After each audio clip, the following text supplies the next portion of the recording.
This is Alex Ritson with the newsroom. More ironclad support from Joe Biden, this time for Japan and the Philippines in their standoffs with China. I want to be clear. The United States defense commitments to Japan and to the Philippines are ironclad. Mexico asks the World Court to expel Ecuador from the United Nations over the police raid on its embassy. It was dubbed the trial of the century.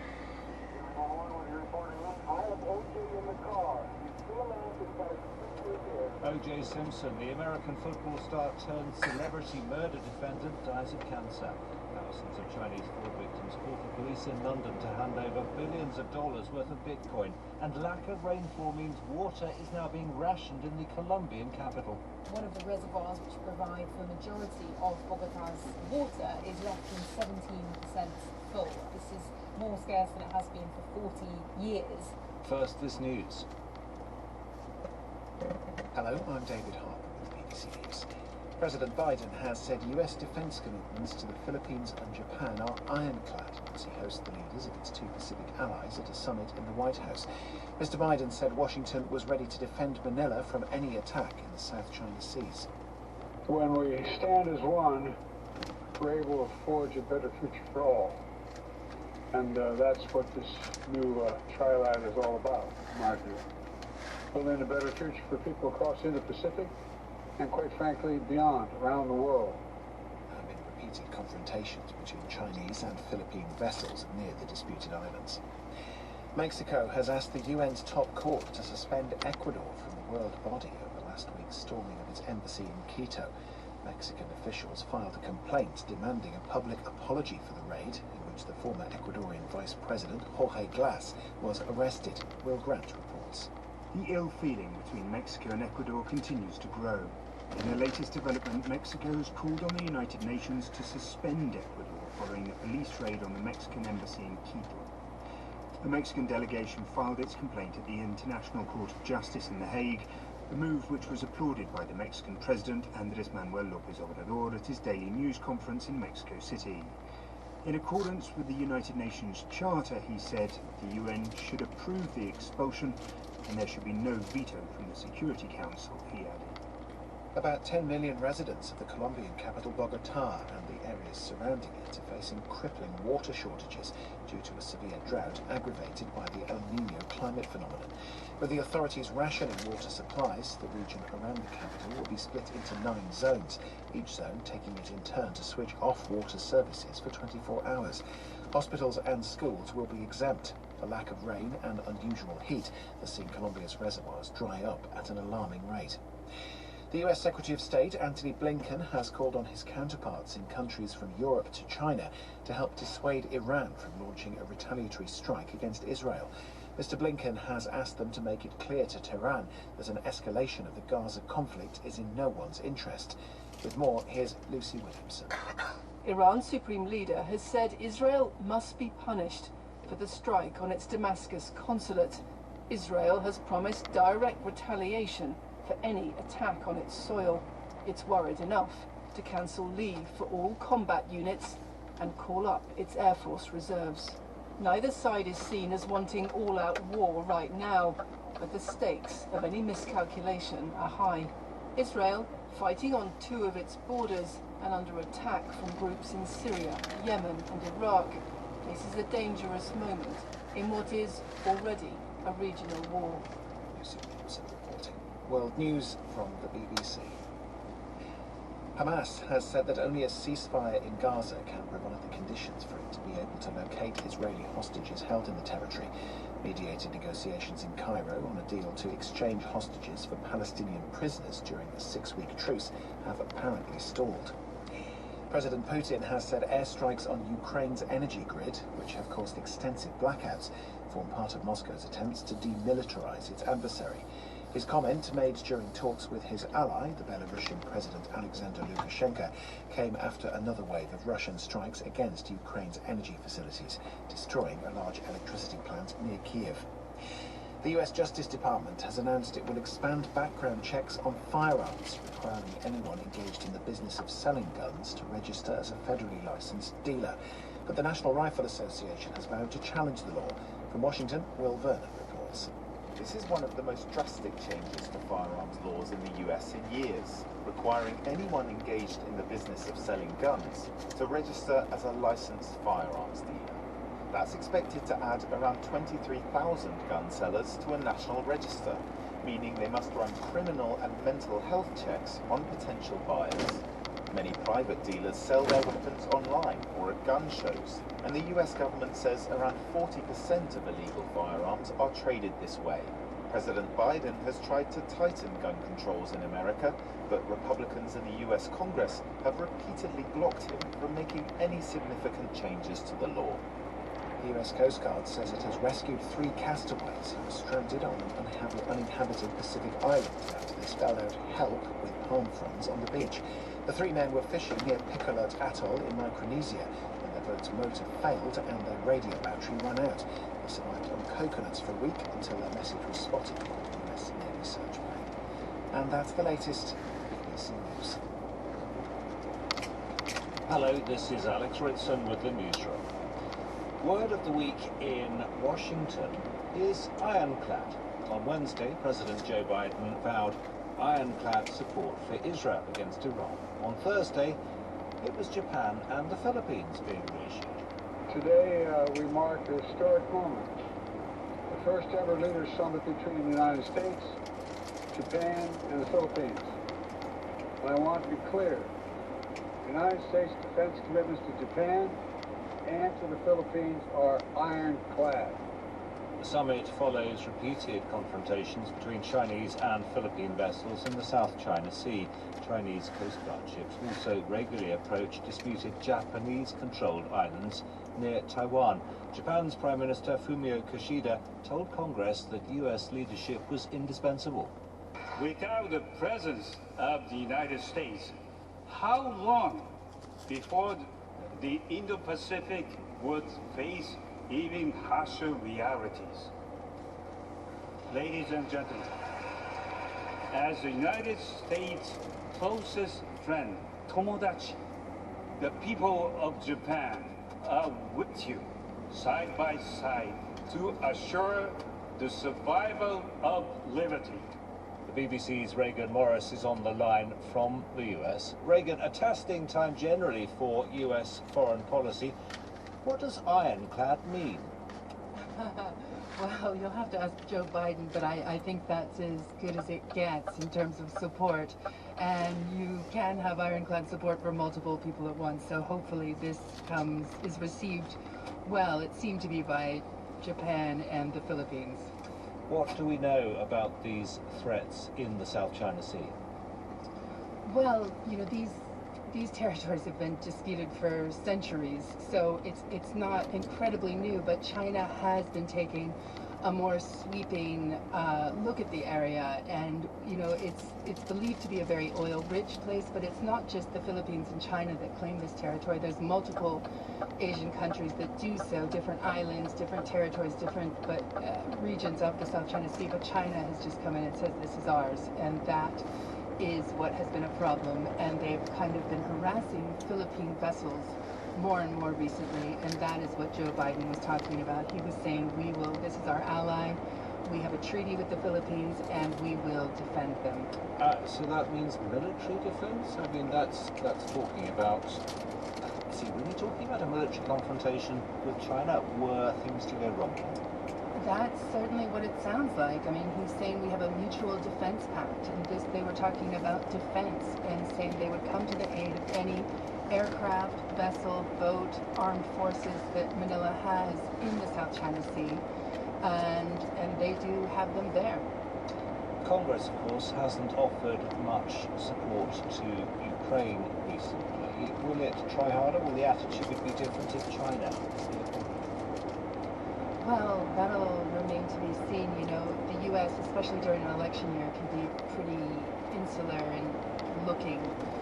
Most Americans are more concerned about the economy and whatnot than China or Russia or the world threats. So we'll have to wait and see what becomes of that. But it is certainly, there's been a lot of saber rattling.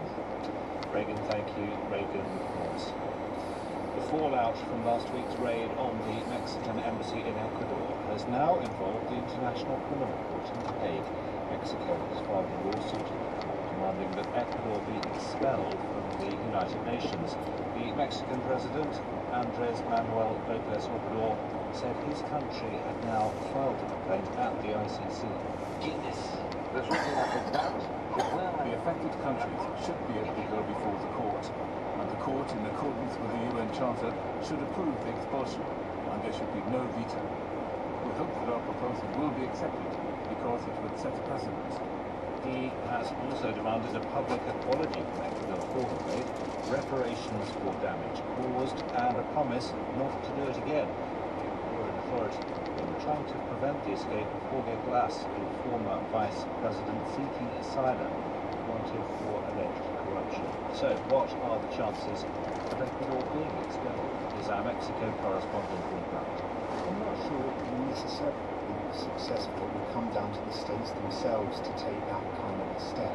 But I think what it does do is mark Mexico's fury in this situation. Let's just cast our minds back to the 5th of April, and those extraordinary scenes of Ecuadorian police climbing over the metal barriers and the metal fence around the Mexican embassy in Quito, going into the building and essentially pushing the Mexican charge d'affaires to the floor and pulling out of the building Jorge Glass, the former Ecuadorian vice president, bundling him into a vehicle against the protestations of Mexican diplomats and the whiskey.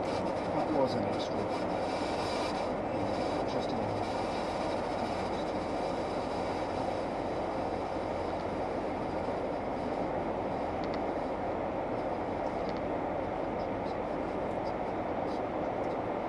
To protest and to make their opposition to what happened clear. And to call for a country to be expelled from the United Nations, really that just reflects how unusual it is for any country to break into any other country's embassy. Yeah, it's not completely unheard of. It has happened. There's been instances where Cuba indeed has gone into an embassy to pull out people that they say were unjustly there and were facing charges. But by and large, it's extremely rare.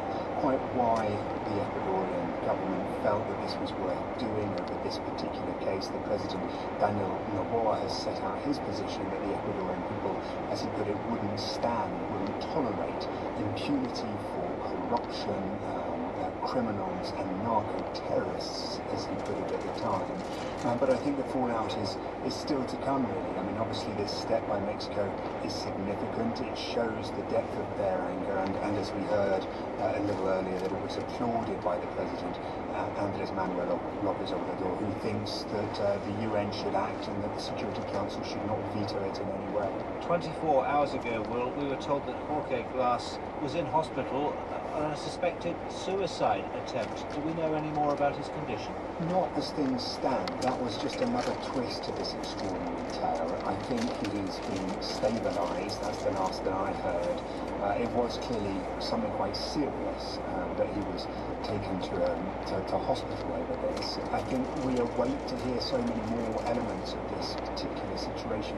His health is one of them. And I think we have to watch for Ecuador too and how it reacts. And is Daniel Noboa going to simply double down on his position and say, look, we did this in the interests of what he calls rebuilding Ecuador, and to show that there can be no impunity for people who are facing charges and are trying to escape those charges, as he sees it, by heading into a foreign embassy. Will Grant. He was the defendant in what was called the trial of the century and was sensationally acquitted. Now, 30 years later, it's been announced that O.J. Simpson has died. O.J. found fame as an American football player and then as a Hollywood actor. It all came crashing down when he was accused of murdering his former wife and her friend. Correspondent Tom Bateman was from Washington. O.J. Simpson was an American icon for decades before his stardom became infamy. O.J. or the Deuce electrified sports fans in the late 1960s and 70s, a running back at the University of Southern California, college football's top player. He had a record-setting career in the NFL with the Buffalo Bills and San Francisco 49ers. Simpson turned his football fame into a career as a sports broadcaster, advertising pitchman, and then Hollywood actor. Films including the Naked Gun spoof cop series in which he played a witless police detective alongside the actor Leslie Nielsen. Who were they? Shit. Oh, that's right, North. Boat. When you're better, we'll go sailing together on a boat. We'll take a cruise just like last year. All that changed in 1994 after his former wife, Nicole Brown Simpson, and her friend Ronald Goldman were found stabbed to death outside her Los Angeles home. Simpson quickly emerged as a suspect. He was ordered to surrender to police, but 5 days after the killings, he fled in his white Ford Bronco with a former teammate carrying his passport and a disguise. 911, what are you reporting? I have AJ in the car. He's still alive. He's got a gun to his head. The chase was televised live from a news helicopter viewed by an estimated 90, ultimately culminating in Simpson's surrender to police and murder charges. What ensued was one of the most notorious trials in 20th century America and a media circus.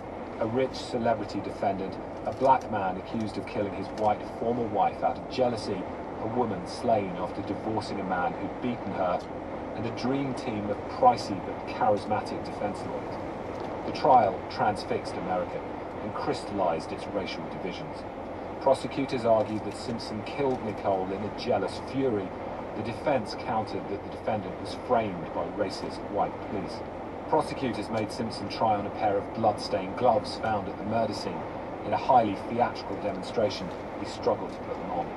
And delivering the trial's most famous words, defense lawyer Johnny Cochran made his closing arguments. If it doesn't fit, you must acquit. Simpson was found not guilty. He waved at the jurors and mouthed the words, "Thank you," after the predominantly black panel of 10 women and 2 men acquitted him. The Goldman and Brown families later pursued a wrongful death lawsuit against Simpson in civil court, and a predominantly white jury found him liable for the 2 deaths, ordering him to pay $35 million in damages. And in 2008, exactly 13 years after his acquittal in the murder trial, Simpson was convicted by a Las Vegas jury on charges including kidnapping and armed robbery. He was led away in a prison jumpsuit and leg shackles and protested he didn't want to hurt anybody. Simpson said, "I didn't know I was doing anything wrong." Tom Bateman. You're listening to the newsroom from the BBC World Service. Our main news: President Biden has promised the US will defend the Philippines if its armed forces come under attack from Beijing in the South China Sea.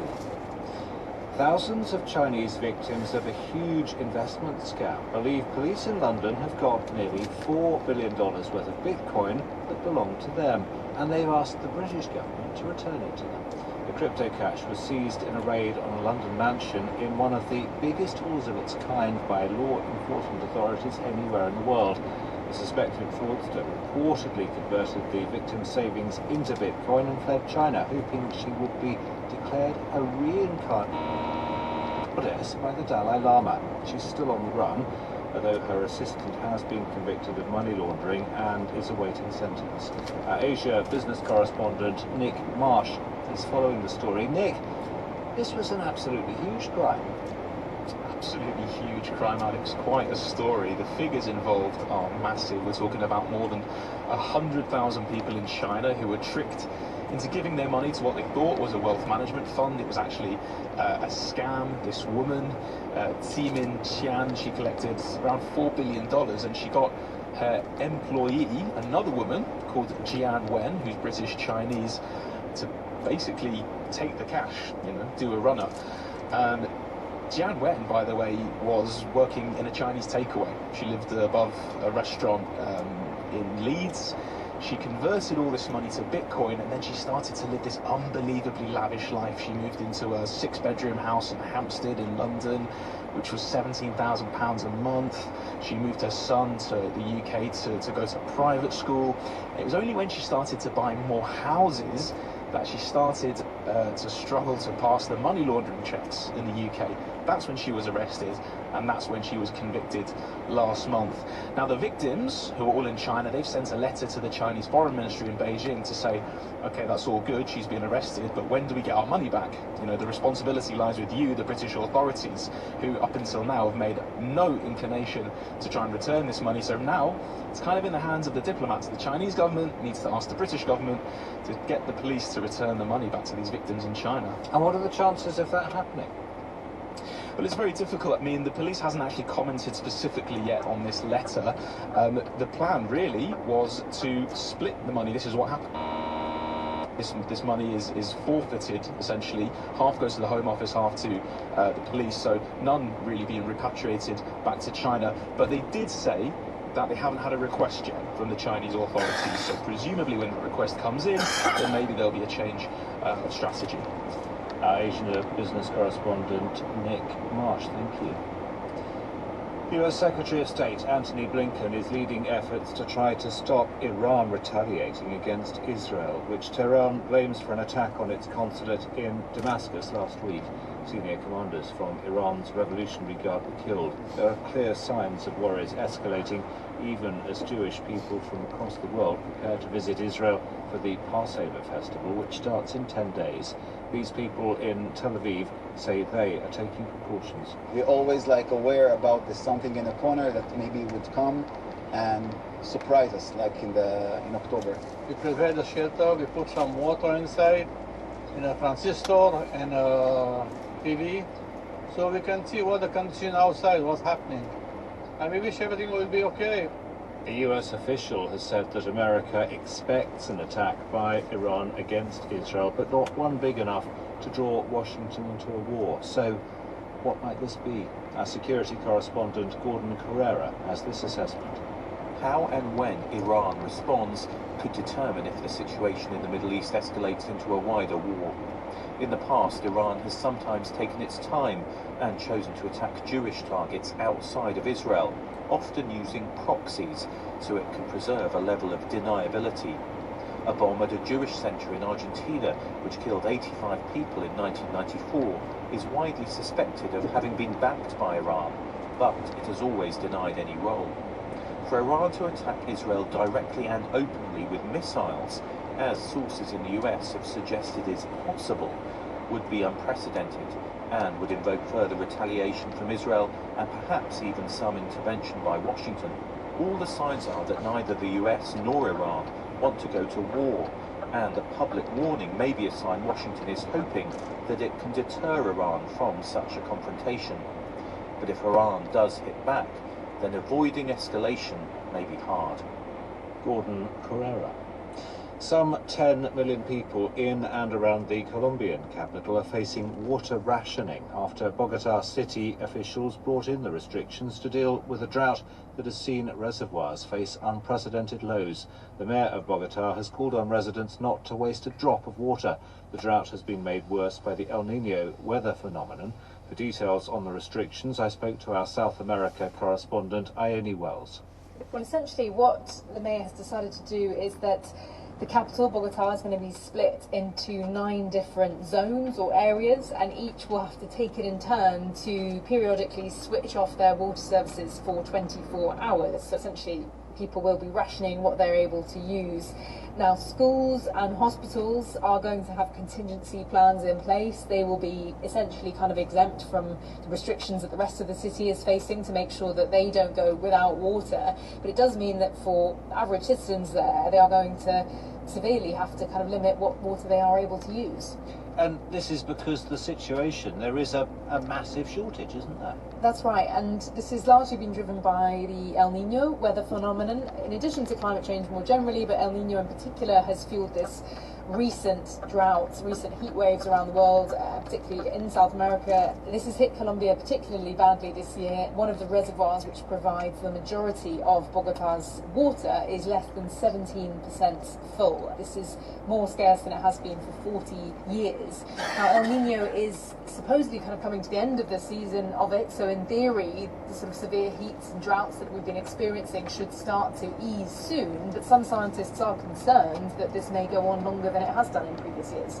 But certainly the kind of strong message that has been put out by the authorities in Colombia is that this is the beginning of a behavioural change, in their words. So it is really about trying to limit people's use and making sure people take as much as they need for washing and drinking, but absolutely no more than that. Colombia has seen a number of wildfires this year. That's a pretty potent combination, isn't it? Wildfires and a shortage of water. And again, the wildfires were partly blamed on the extremely dry conditions across the country.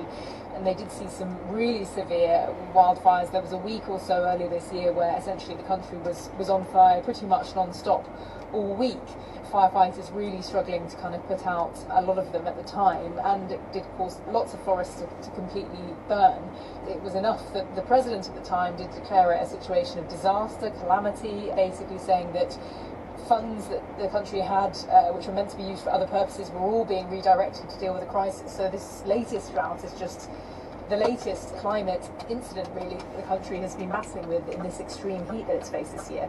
Our South America correspondent, Ione Wells, and we've got pictures of the water problems in Colombia on the BBC News website. Some extraordinary pictures, actually, of reservoirs almost empty, the bottoms of the reservoirs dried up and cracked. bbcnews.com, just click on the world pages to see what it looks like. In the UK, gaming is a big deal, with last year's sales double those of the music industry at nearly $6 billion. The BAFTA Game Awards celebrate the biggest and best releases of the year with a spin-off at the tabletop role-playing game Dungeons and Dragons, the big winner at last night's ceremony. Ella Bicknell reports. Well, essentially what the mayor has decided to do is that the capital, Bogotá, is going to be split into 9 different zones or areas, and each will have to take it in turn to periodically switch off their water services for 24 hours. So essentially people will be rationing what they're able to use. Now, schools and hospitals are going to have contingency plans in place. They will be essentially kind of exempt from the restrictions that the rest of the city is facing to make sure that they don't go without water. It does mean that for average citizens there, they are going to... We are playing the wrong tape there. We'll try again with the report on the BAFTA Game Awards. And the BAFTA goes to... Baldur's Gate 3. Baldur's Gate 3, based in the world of Dungeons and Dragons, slayed the competition at the 20th BAFTA Game Awards, winning 5 out of their 10 nominated categories, including the top prize of Best Game. How would you feel about helping me kill some evil bastards?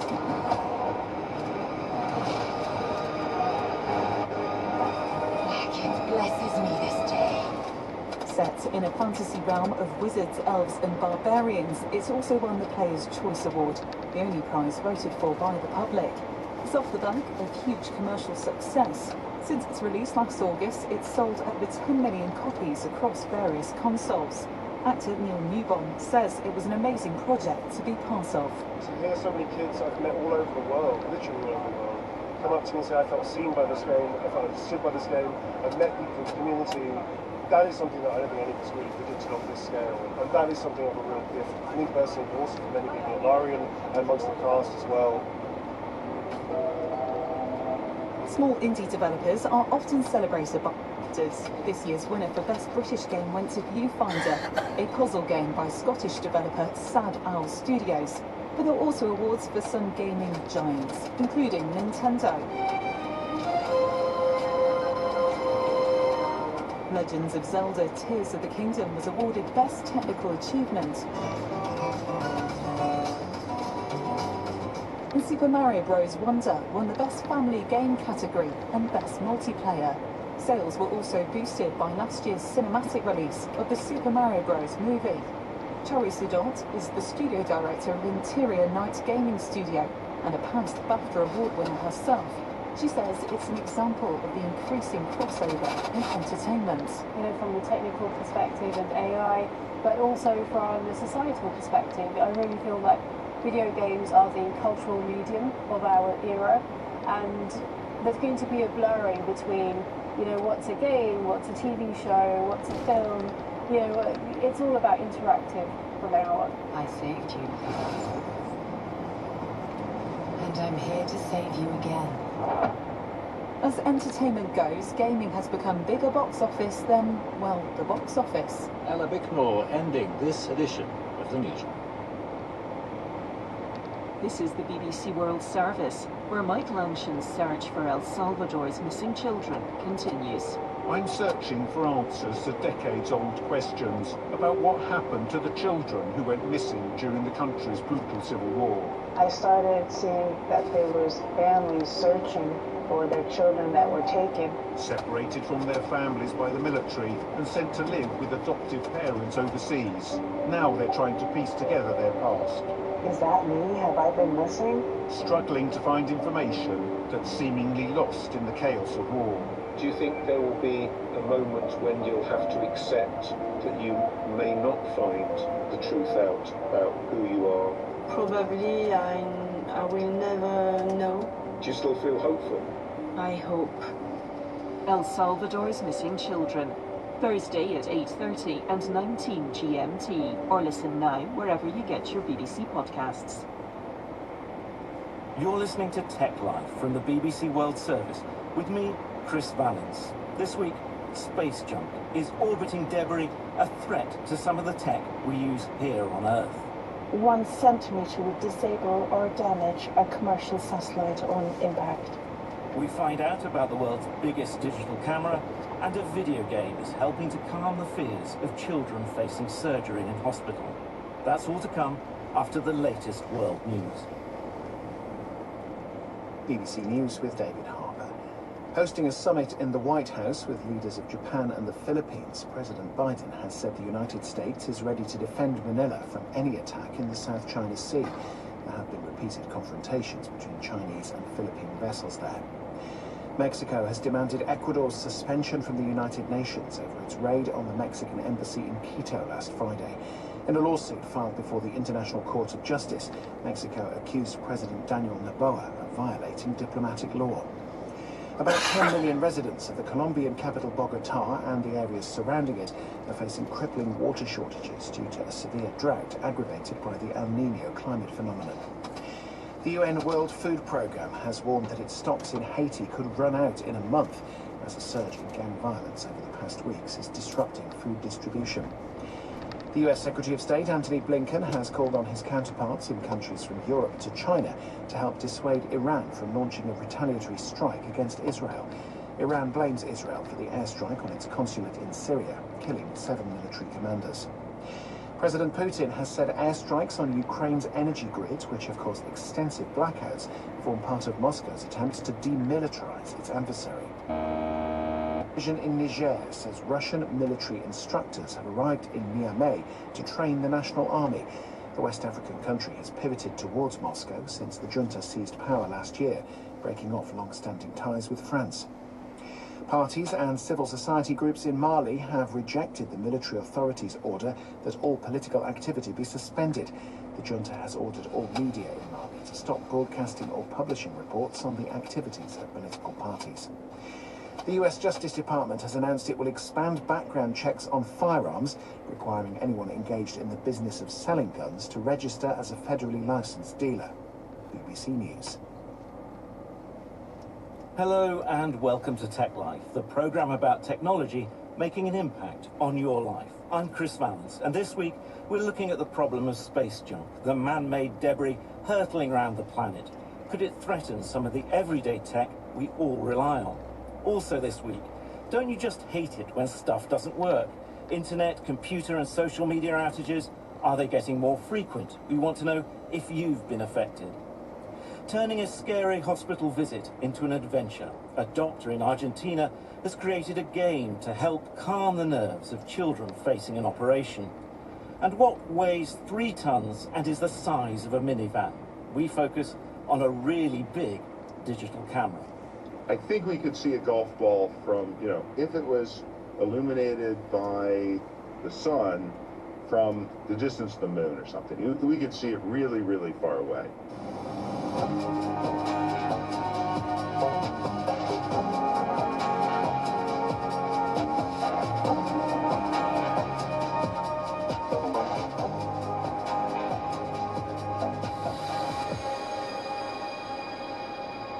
Human beings are a messy bunch.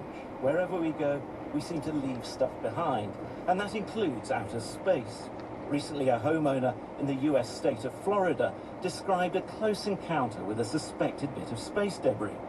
The falling cylindrical-shaped chunk of heavy metal ripped through the ceiling and smashed through flooring. The owner, Alejandro Otero, spoke to CBS affiliate Wink News.